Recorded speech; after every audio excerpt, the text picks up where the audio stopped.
Yarina pala. Katatapos lang namin doon sa barangay. Ayan, at papalik na kami. Tapos Kuha na kami ng barangay clearance. may nagsalita. Anong ginawa sa barangay?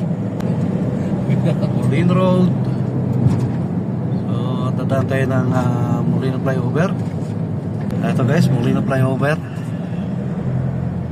Molino Flyover tayo. Galing tayo ng barangay.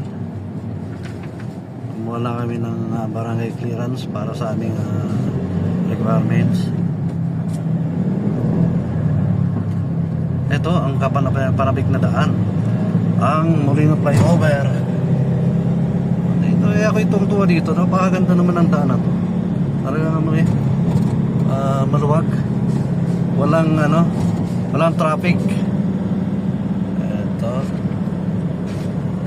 yan tayo.